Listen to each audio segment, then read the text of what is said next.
আপনি জানেন ফজর নামাজটার বয়স কত? ফজর নামাজের বয়স হলো প্রায় 10,500 বছর। বলবেন যে হিসাব পাইলেন কই? 10,500 বছর ফজরের নামাজের হিসাব। তার মানে হযরত বাবা আদম আলাইহিস সালাম, মা হাওয়া দুজনে মিলে 300 বছর পর যখন তারা একত্রিত হলেন সেই আরাফাতের ময়দানে, আগামী বছর হাজী সাহেবানরা তারা হজে যাবেন, আমরা যারা হজ করে আসি, আরাফাতের ময়দানি হজ। আর নবী বলেছেন আল হজ্জ আরাফাত, আল হজ্জ আরাফাত, আল হজ্জ আরাফাত। আরাফাতি হজ। আরাফা মানে হারিয়ে যাওয়া মানুষ, লুকিয়ে যাওয়া মানুষ চিনে ফেলে, একে অপরকে কাছে ফেলে। বাবা আদম আলাইহিস সালাম আর মা হাওয়া ওই যে গন্ধম ফল খাওয়ার কারণে আল্লাহ পৃথিবীতে নামাই দিয়েছেন। বাবা আদম আলাইহিস সালামকে নামাই দিলেন কোথায়? শ্রীলঙ্কা। কোন জায়গায়? মা হাওয়া জিদ্দা। জিদ্দা নাম জানেন কেন? জিদ্দা মানে দাদি, দাদি ছিলেন ওখানে, মা হাওয়ার কবর সেখানে। আমি নিজে হাতে তার কবর মেপেছি, 120 হাত লম্বা। মা হাওয়ার কবর 120 হাত লম্বা। আমি নিজে হাতে বাবে মক্কা ফিহে কবর হাওয়া, হযরত হাওয়া আলাইহিস সালামের কবর সেখানে আমি নিজে হাতে মেপেছি। সেই দাদিকে খুঁজে পেতে আমার দাদা, মাকে খুঁজে পেতে আমার মা, বাবা আদম আলাইহিস সালামকে আল্লাহ তাআলা শ্রীলঙ্কায় এই জমিনের এই অঞ্চলের মধ্যে তিনি পাঠিয়েছেন। তারপর আমাদের মানুষগুলো নামাজ পড়ে না। নামাজ জানেন? নামাজ হচ্ছে একটি সমাজের চাবিকাঠি। নামাজ হচ্ছে ঈমানের চাবিকাঠি। নামাজ হচ্ছে কুফর এবং ঈমানের মধ্যে পার্থক্যকারী একটি শক্তি। নামাজ হচ্ছে মানুষের মধ্যে শালীনতা, মানুষের মধ্যে একাগ্রতা, মানুষের মধ্যে আনুগত্য সৃষ্টি করার একটা ইবাদত। একজন ইমাম, লক্ষ মানুষের ইমাম। আরাফাতের ময়দানে একজন ব্যক্তি যখন ইমামতি করেন, তার পিছনে লক্ষ মানুষ, লক্ষ লক্ষ মানুষ একসাথে রুকু করতেছে, একসাথে কি সিজদা করছে। তার অর্থ হলো নামাজ আমাদেরকে আনুগত্য শিখায়, কতক্ষণ ডিসিপ্লিন শিখায়। নামাজ আমাদেরকে একের পাশে আরেকজন, কে ধনী কে নিধন, কে বড় টাকার মালিক কে অল্প টাকার মালিক, এগুলোর কোনো পার্থক্য রাখে না। সেই নামাজের মতো একটি ইবাদতের প্রথম ফজরের নামাজ আসছে বাবা আদম আলাইহিস সালাম থেকে। বাবা আদম এবং মা হাওয়া, বাবা আদম মা হাওয়াকে তিনি খুঁজে পেলেন কাঁদতে কাঁদতে, চোখের পানি দিয়ে। এই উপমহাদেশে সাগর হয়েছে। এই যে আমাদের যত নদী দেখতেছেন কেতাবে আপনি দেখবেন যে সমস্ত নদী বাবা আদমের চোখের পানি দিয়ে তৈরি হয়েছে। বাবা আদমের চোখের পানি দিয়ে কি হয়েছে? তৈরি হয়েছে। একজন স্ত্রীর জন্য স্বামী যে এত কাঁদে, সেই নামাজের প্রথম নামাজ হলো কি? ফজর। ফজর নামাজের ইতিহাস কতদিনের? 10,500 বছর ধরে ফজর। 10,500 বছর মানে কি? বাবা আদম আলাইহিস সালাম থেকে এ পর্যন্ত হিসাব করলে বাবা আদমের পরে তার সন্তান হযরতে শীশ, হযরতে নূহ, হযরতে হুদ, হযরতে সালেহ, হযরতে ইব্রাহিম, এভাবে হিসাব করতে করতে যদি আসেন, বর্তমান পৃথিবীতে মানুষের বসতির বয়স হলো 10,500 বছর। বাবা আদম আলাইহিস সালাম তিনি তার স্ত্রীকে খোঁজার জন্য 300 বছর যেখানে যেখানে গিয়েছেন চোখের পানি ফেলেছেন। কাবা ঘরেও তিনি গিয়েছেন। কাবা ঘরে তার যাইতে মাত্র 33 বার পা উঠাইতে হয়েছে। কয়বার? আপনি এখান থেকে খিলগা যাইতে গেলে কি হাঁটা লাগবে না? কথা বলেন, কতবার আপনি পা উঠাবেন, কতবার নামাবেন? 4,500 কিলোমিটার দূরে কাবা।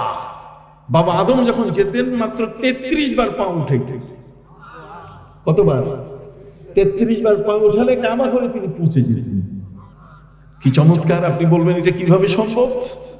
বাবা আদম আলাইহিস সালাম তিনি মা হাওয়াকে খুঁজে পেলেন আরাফাতের ময়দানে। কোথায়? আরাফাতের ময়দানে বাবা আদমের মা হাওয়ার সাথে দেখার পরে রাত্র যাপন করছেন মুজদালিফায়। কোথায়? এইজন হাজী সাহেবরা আরাফাতের ময়দান শেষ করে রাতে চলে আসেন মুজদালিফা। মুজদালিফা কারে কয় জানেন? মুজদালিফা শব্দের অর্থ হচ্ছে একজন আরেকজনের বাহু ধরে আলিঙ্গন করে বুকে বুক মিলাইয়া রাত্র ঘুমানো। এইটার নাম হলো মুজদালিফা। কথা বুঝেন নাই? বাবা আদম মা হাওয়া বহুদিনের পর তাদের মিলন হয়েছে কোথায়? মুজদালিফায়। দেখা হয়েছে আরাফায়। এই আরাফাতে দেখা হওয়ার সাথে সাথে মা হাওয়া বাবা আদমকে পেয়ে খুশিতে আত্মহারা। বাবা আদম বলছে, দেখো তুমি আমার স্ত্রী, আমি তোমার স্বামী। আমাদের যে মামলাটা আছে মামলাটা একটু খারিজ করা দরকার। গন্ধম ফল খাওয়ার মামলা, অতএব সেটা থেকে আমাদের বাঁচা দরকার। কাজী স্ত্রীরে চলো আল্লাহর কাছে তওবা করি। ফাতাবা আলাইহি, আল্লাহর কাছে তওবা করলেন, আল্লাহ কবুল করে নিলেন। যখনই কবুল করে নিলেন তখন বাবা আদম মা হাওয়াকে বললেন যে এতদিনের মামলা যেটা 350 বছর ধরে চলতেছে, কথা বলেন, জান্নাত থেকে আসার বয়স কত? 350 বছর ধরে যে মামলাটা চলতেছে সেই মামলাটা খারিজ আল্লাহ করে দিলেন, আমাদের তওবা কবুল করলেন। আসলে এই সময়টা হচ্ছে ঠিক প্রাতঃকাল ভোর সময়। তিনি ওই মুহূর্তে তার স্ত্রীকে নিয়ে 2 রাকাত নামাজ পড়লেন। কয় রাকাত? 2 রাকাত নামাজ পড়ে যখন আল্লাহর কাছে ক্ষমা চাইলেন, আল্লাহ বলছেন আদম তুমি তোমার স্ত্রীকে নিয়ে এই মুহূর্তে যে 2 রাকাত নামাজ পড়লে এটা আমার কাছে এত ভালো মনে হয়েছে, অতএব তোমার এই নামাজটা, তুমি যে আমার আনুগত্য করলে, তওবা করলে, অতএব এই ফজরের সময়ের এই নামাজটা কিয়ামত পর্যন্ত যারাই আসবে, যত উম্মত আসবে, নবী আসে, সবার উপরে ফরজ করে দিলাম। ফজরের নামাজ আসলো কার থেকে? বাবা আদম থেকে। ভাইরা আমার, হযরত নবী ইব্রাহিম আলাইহিস সালাম তিনি কাবা ঘর নির্মাণ শেষ করলেন। নির্মাণ শেষ করার পরে ছেলেকে সাথে নিয়ে বললেন রব্বানা তাকাব্বাল মিন্না ইন্নাকা আনতাস সামিউল আলিম। মাবুদ, নামাজের ঘর, ইবাদতের ঘর, কাবার কোনো চিহ্ন ছিল না। হযরত নবী নূহ আলাইহিস সালামের বন্যায় এই কাবা ঘর ভেঙে নষ্ট হয়ে গেছিল, কাবা ঘরের দেয়াল ভেঙে ধসে পড়েছিল। অতএব 2600 বছর পর্যন্ত কাবা ঘর মাটির উপরে দৃশ্যমান ছিল না।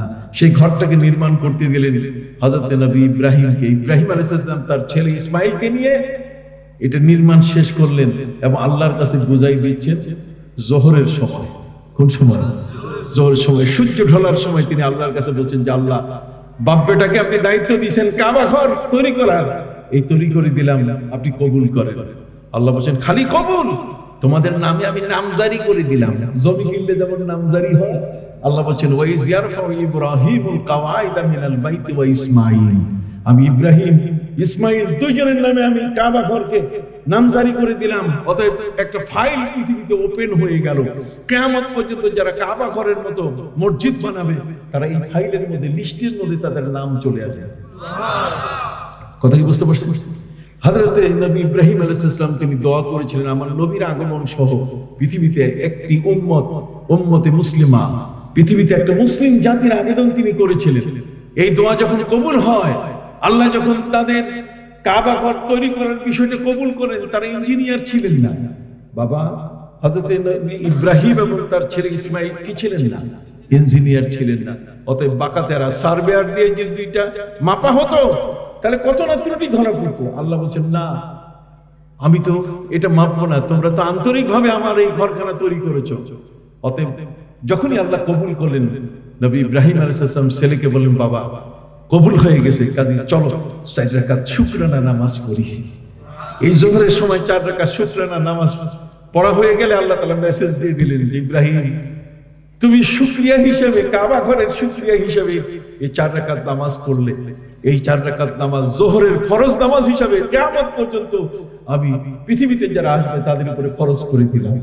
যদি তারা নামাজ পড়ে, এই নামাজটা পড়লে কাবা ঘরের বুনিয়ান, কাবা ঘর তৈরি করলে যে সওয়াবটা তাদের আমলনামায় চলে আসবে। ঠিক অনুরূপ ভাবে আসরের নামাজ কষ্ট হচ্ছে, ছেড়ে দেব। সম্মানিত সুধী, হযরত নবী আইয়ুব আলাইহিস সালাম তার গায়ের মধ্যে পচন ধরেছিল, গোশতগুলো খসে খসে পড়েছিল। হযরত নবী আইয়ুব আলাইহিস সালাম তিনি অসুস্থ হয়ে পড়লেন, গায়ের পচন শুরু হয়ে গেল। স্ত্রী আল্লাহর কাছে বলছে যে মাবুদ আমার স্বামীটার প্রতি তুমি দয়া করো। হযরত আইয়ুব আলাইহিস সালাম বলছেন তুমি দোয়া করেছো ঠিক, আমি তো তোমাকে বলতেছি, স্বামীকে বলতেছে যে তুমি দয়া করে আল্লাহর কাছে একটু বলো, আল্লাহ তোমাকে যেন সুস্থ করে দেয়, তুমি তো একজন নবী। হযরত আইয়ুব আলাইহিস সালাম বলছেন দেখো আমি আল্লাহর কাছে কিছু বলতে পারবো না, আমার লজ্জা লাগতেছে। অসুস্থ একজন ব্যক্তি অসুস্থতা থেকে মুক্তি পাবেন, এটা আল্লাহর কাছে আবেদন করতে কি লজ্জা লাগতেছে। কেন? স্ত্রী জিজ্ঞেস করলেন কেন এটা? দেখো আমি 70 বছর বয়স পর্যন্ত আমি সুস্থ ছিলাম, আর 70 বছর বয়সের পরে এখন মাত্র 7টা দিন অসুস্থ হয়ে পড়ছি। এই আরো যদি 70 বছর অসুস্থ হয়ে কাটি, তাহলে মনে হবে যে 70 বছরের সুখের পরে 70 বছরের দুঃখটা পার হলো। তখন আমি আল্লাহর কাছে বলতে পারি যে আল্লাহ তুমি আমাদের মাফ করে দাও। মাত্র 7 দিন হয়েছে, এর মধ্যে আমি হাউকাউ শুরু করবো, আমার বলতে লজ্জা করে। এই জন্য তিনি আল্লাহর কাছে তার রোগ সম্বন্ধে তিনি দাবি করেছিলেন, রব্বে আন্নী মাসানিয়াদ দুররু ওয়া আনতা আরহামুর রাহিমিন। আল্লাহ, আমাকে তো এই কষ্টটা স্পর্শ করেছে, তুমি দয়া করে আমাকে ক্ষমা করে দাও, তুমি মহা দয়াময়। সুবহানাল্লাহ বলুন। হযরত আইয়ুব আলাইহিস সালামের গায়ের পচন বাড়া শুরু করলো। গ্রামের মানুষ সিদ্ধান্ত নিল যে আইয়ুবকে আর এই এলাকায় রাখা যাবে না, তাকে মরুভূমি অথবা জঙ্গলে ফেলে দিতে হবে। জঙ্গলে তারা ফেলে দিল। গ্রামের সব মানুষ, বন্ধু তার যারা ছিল বন্ধু, তাকে ফেলে দিয়ে চলে গেল। সহপাঠী চলে গেল, সহকর্মী চলে গেল, যার সাথে উঠা বসা রাত দিনের বন্ধুত্ব, কেউ তার পাশে আর থাকলো না। থাকলেন কে? স্ত্রী রাহিমা। সুবহানাল্লাহ বলবেন না? স্ত্রী রাহিমা। এখন করবেন কি? স্ত্রী রাহিমা তো আমাদের মতো ব্যাংকে চাকরি পায় নাই, কথা বল না, আমাদের মতো এই ধরনের হোটেলে তো চাকরি পায় নাই। অতএব ব্যাংকে, হোটেলে, কোথাও এই ধরনের চাকরি তো তিনি করবেন না, তিনি তো নবীর স্ত্রী। অতএব নবীর স্ত্রী হিসাবে হযরত রাহিমা তিনি মানুষের বাড়িতে কাজ করার কাজের বুয়া হিসাবে নিজকে তিনি বেছে নিলেন যে আমি এখন কাজের বুয়া হিসাবে অন্যের বাড়িতে সারাদিন কাজ করার পরে যা পাবো, আমার সেই অসুস্থ স্বামীটা জঙ্গলে পড়ে আছে, তার জন্য আমি ঝাউ ভাত করে নিয়ে আসবো। সুবহানাল্লাহ বলেন। এই বউ পাবেন কই? কথা বুঝতে পারছেন? হযরতে রাহিমা নিয়মিত তিনি এইভাবে আনতে আনতে এক সময় তার মনের মধ্যে বিরক্তি এসে গেল। যার কতদিন এভাবে স্বামীর সেবা, রাতের বেলায়, দিনের বেলায় মানুষের বাড়িতে কাজের বুয়া, আর রাতের বেলায় সে স্বামীর নার্সিং শুরু করে। কথা বলেন না? ক্ষত পুঁজগুলো যেখানে যা আছে রক্ত, এই সবগুলোকে মুছে ফেলে স্বামীকে তিনি সুস্থ করতেন। তার রাতের বেলায় তার সময় কাটতো স্বামীর সেবায়, আর দিনের বেলায় কাজ শেষ হতো তার কাজের বুয়া হিসাবে। সেই রাহিমা তিনি সিদ্ধান্ত নিলেন, যার নয় আজকে আমি এই শেষ ঝাউ ভাতটা স্বামীর কাছে পৌঁছে দিব। স্বামীকে বলবো তুমি মাফ করে দাও, তোমার গ্রাম তোমাকে ছেড়ে গেছে, তোমার আত্মীয় স্বজন ছেড়ে গেছে, আমিও এতদিন থাকলাম দীর্ঘ 18 বছর। কত বছর? কথা বলেন না কেন? কত বছর? দীর্ঘ 18 বছর। অতএব আর আমি থাকতে পারছি না। এই নিয়ত করে কাজের বুয়া হিসেবে যে বাড়িতে তিনি কাজ করেন, সেখান থেকে তিনি ঝাউ ভাত পাক করে তার স্বামীর জন্য সর্বশেষ খাবারটা তিনি তৈরি করে যখন জঙ্গলে আসা শুরু করছে, তার আগেই হযরতে আইয়ুব আলাইহিস সালাম তাকে আল্লাহ তাআলা ওই জায়গা থেকে সরাই দিলেন, যে জায়গায় 18 বছর পর্যন্ত যে ঘাসের মধ্যে তাদের সংসার, জঙ্গলের ঘাসের মধ্যে যেখানে তাদের সংসার, আর সেই জায়গাটি এখন আইয়ুব আলাইহিস সালাম নাই। এসে তিনি দেখলেন জীবনের শেষ রান্না করা ঝাউ ভাত স্বামীকে খাওয়াইয়া তিনি বিদায় নেবেন, কিন্তু যার কাছ থেকে তিনি বিদায় নেবেন তিনি তো নাই। তার অনুপস্থিতিতে তিনি এমন হয়ে গেলেন যে গোটা বাগানের মধ্যে তিনি অস্থির হয়ে দৌড়াদৌড়ি শুরু করলেন যে কোথায় আমার স্বামীটাকে আমি 18 বছর ধরে দেখে রেখেছি, নিশ্চয়ই কোনো পাখি তাকে আজকে খেয়ে ফেলেছে, নিশ্চয়ই তাকে কোনো প্রাণী তাকে খেয়ে ফেলেছে, না হলে সে যাবে কোথায়? সম্মানিত শুধু জঙ্গলের মধ্যে কোনো হিংস্র প্রাণী দেখলে তাকে জিজ্ঞাসা করে, রে হিংস্র প্রাণী, তুমি কি আমার আইয়ুবকে দেখেছো? আমার স্বামীকে তুমি কি দেখেছো? আমার স্বামীকে এই পথে কোথাও গেছে? নির্বাক প্রাণীরা তাকে কি বলবে? নির্বাক প্রাণীরা তাকে বলার কিছু ভাষা রাখে না। শেষ পর্যন্ত এইভাবে কাঁদতে কাঁদতে উত্তর দক্ষিণ পূর্ব পশ্চিম গোটা জঙ্গল দৌড়াদৌড়ি করার পরে হযরত আইয়ুব আলাইহিস সালাম, তাকে তো আল্লাহ তাআলা অপরূপ সৌন্দর্য দিয়ে তাকে সুস্থ করে রেখেছে। হযরত রাহিমা তিনি দেখলেন যে একটা গাছের পাশে একজন লোক দাঁড়া, তিনি আঁচল দিয়ে নিজের মুখ ঢেকে নিজেকে ঢেকে তিনি জিজ্ঞেস করলেন, তুমি এখানে কবে থেকে বাসিন্দা হয়েছো? এখানে আমরা 18 বছর ধরে স্বামী স্ত্রীর সংসার করি, আমার স্বামীর নাম হল আইয়ুব। সে আইয়ুব, তাকে আমি দেখছি না, অতএব তুমি কি তাকে দেখেছো? রে আগন্তুক, তুমি কতদিন থেকে এই জঙ্গলে বাস করো? তারপর ওই যে মানুষটাকে তিনি দেখলেন গাছের আড়ালে, সেই মানুষটাকে তিনি জিজ্ঞাসা করছেন তার স্বামীর খবর সে জানে কিনা। সম্মানিত সুধী, যখনই তাকে বেশি জিজ্ঞাসা করে হাউমাউ করে কাঁদা শুরু করেছে, সাথে সাথে সাথে আইয়ুব আলাইহিস সালাম তাকে সে জাবরাইয়া ধরে ফেলেছে। আমি তো তোমার আইয়ুব, আমি তো তোমার কি আইয়ুব। ঘোমটা আলাদা করে ঘোমটা সরিয়ে দিয়ে দেখে আসলে মনে হয় অচিন একজন মানুষ। তাকে জিজ্ঞাসা করলেন, আপনার এই অবস্থা? নিশ্চয়ই তুমি কোনো সিদ্ধান্ত নিয়েছো আমার বিরুদ্ধে। সাথে সাথে আল্লাহ পাক রব্বুল আলামিন জান্নাত থেকে সার্জিক্যাল টিম, সার্জারি ডাক্তার পাঠাই দিয়েছে। জান্নাতের সার্জারি ডাক্তার এসে আমার গায়ের পচন, আমার গায়ে যেখানে যেখানে পুঁজ জমেছে সবগুলোকে একের পর এক উঠাই দিয়ে মুছে ফেলে নতুন চামড়া লাগাই দিয়েছে। যে কারণে আমি তোমার কাছে আগের অসুস্থ আইয়ুব নই, তোমার স্বামী এখন অসুস্থ নয়, এখন সুস্থ মানুষ। সম্মানিত সুধী, হযরত আইয়ুব আলাইহিস সালাম এই অসুস্থ অবস্থা থেকে সুস্থ হলেন। স্ত্রী তাকে খুঁজে পেলেন। স্ত্রী বললেন, স্বামী রে, তোমাকে আমি পেলাম। স্বামী বলছে, আমার জীবনে আল্লাহ তাআলা আমাকে রোগ থেকে মুক্তি দিলেন, চলো 4 রাকাত নামাজ পড়ি। তখন সূর্য ডুবছে মাত্র। কয় রাকাত নামাজ? আবার বলেন, কয় রাকাত নামাজ? 4 রাকাত নামাজ। 4 রাকাত নামাজ পড়তে গিয়ে তিনি তো অসুস্থ, এই মাত্র সুস্থ হলো। অতএব 2 রাকাত পুরা পড়ছেন, আত্তাহিয়াত শেষ করে উপরে উঠে তারপরে দ্বিতীয় রাকাত, তৃতীয় রাকাত করে উঠবেন, উনি আর উঠতে পারতেছেন না। আবার আল্লাহ বলেন, থামো, তোমার এই 3 রাকাতেই যথেষ্ট। সুবহানাল্লাহ বলেন, তোমার কয় রাকাত যথেষ্ট? 3 রাকাতেই যথেষ্ট।